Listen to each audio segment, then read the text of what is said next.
Right now, a local Salvation Army team is on the ground in Omaha to help with disaster recovery efforts there. This after devastating tornadoes tore through both Nebraska and Iowa. Two Minnesotans are a part of that team, and tonight, Bab Santos was able to catch up with them. He has you covered on what they are seeing and how they're helping.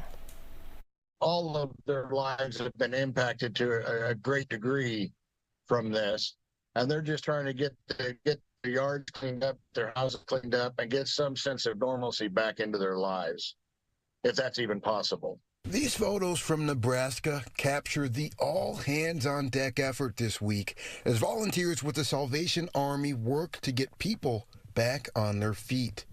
I find it to be both a privilege and a blessing to be able to be a part of helping people rebuild their lives, even a small part like what we're doing right now. Last Thursday, Jeff Curran and Marie Putnam, a lot of homes have been totally destroyed, left their families in the Twin Cities, departing for a 2-week stint near the disaster zone. Dozens of homes here wiped out late last month. Oh, it's right there, too. When tornadoes ravaged communities across the Great Plains and Midwest. Some houses are completely gone off the foundations. There's no sign that there was ever a house even there. Jeff and Marie are stationed out of a supply distribution site in Omaha, picking up donations and distributing water, toiletries, and tools to Mother Nature's victims. When they open up, they're just really devastated by the damage to their homes, and they don't have a clue what they're going to do, and your heart just breaks for them because you know there's a lot going on, and you really wish you could do more. But we do what we can.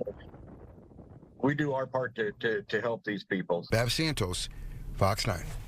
And I know these communities are so thankful for all the people who come in from all over the country, the power crews that spend days in their communities getting them back up and running. You know, it's one thing when you get these little pop-up tornadic storms.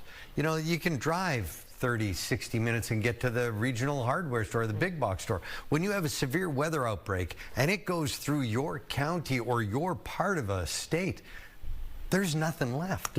There are no big box stores to run to anymore. You're reliant on folks like that. And it's another night of a severe weather outbreak. And I'll tell you, there have been a couple of tornado warnings where some of the towns over the last week were quite simply obliterated from previous tornadoes.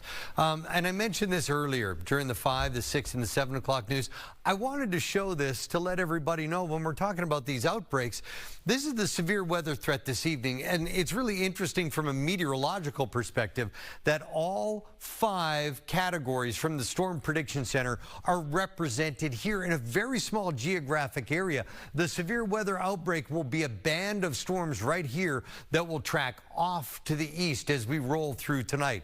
1, 2, 3, 4 tornado watch boxes, and there's the line of storms I just hinted at. The yellow splotches and the small red splotches, those are all severe thunderstorm and tornado warnings. This is a massive outbreak well to the south. We are just off to the north, so let's slide up and talk about how the day came together. Retreating high pressure over the Great Lakes. There's the flow around that high, bringing up the warm air and approaching areas of low pressure out of the Intermountain West and across the northern plains. There's the flow. It's the warm air funnel, but we didn't quite align enough ingredients to talk about severe weather for us. Nonetheless, it is going to be a loud, raucous night as we tuck ourselves in Metro specific and work through the next few hours. Look at lightning tracker pinging away. Anytime we talk about a storm like this, it looks like a bow. We are talking about some rather strong wind possibilities. As these counties illuminate all along the Minnesota River and areas to the south,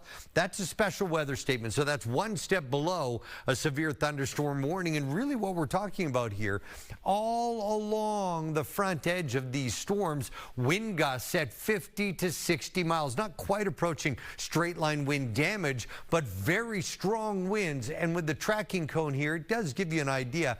Everything is sliding here, generally off to the northeast.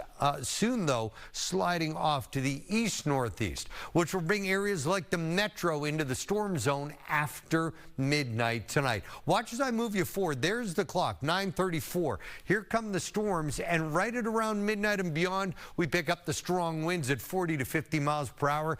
big time booms, and of course the rain. We could see up to an inch of rain. Right now, winds still pouring in out of the southeast with wind gusts approaching 40 miles per hour. So it's a calm night. There's a lovely night outside right now in St. Paul, and it is still very mild, 68 degrees. So windy with the rumbling rainers overnight. Let me show you this, and I've got some pause points. So as everything starts to approach, there we go into about the midnight hour, knocking on the West Metro doorstep. Then it's loud, booming thunderstorms as we wake up at around 6 a.m. and the storms don't clear until about 9 with some spotty sprinkles as we roll through late tomorrow afternoon. So it is going to be an active night. Stay sky aware as you tuck yourselves into bed. It's not a washout of a week. It does stay unsettled into the day on Wednesday. There is some good news though as we clear for the opener and Mother's Day. So big rain and thunderstorms overnight tonight, possibly up to an inch. Stay sky aware as you tuck yourselves into bed. Then we fade the storms tomorrow. Wednesday afternoon, scattered showers. Thursday afternoon, scattered shower with a big question mark. This is a question mark day, but then we clear on a beautiful day Friday as anglers angle for the perfect spot. Kiss moms goodbye, or maybe mom is the angler kissing everyone else goodbye. Getting ready for the fishing opener on Saturday and Mother's Day on Sunday. Can't emphasize this enough. Metro specific, even the greater metro, at or around midnight, you'll start to see flashes of lightning. You'll start to hear the booms off in the distance. Those booms will be around until about 5 or 6 a.m. Okay. It's kind of one of those sleep interfering storms. Totally. I have a new puppy. I wonder how this is going to go boy. tonight. Aren't you going to have a great Can't night? wait to hear. I'll give you a full report tomorrow. Just call me. I'll be up. Okay. Thanks, Ian.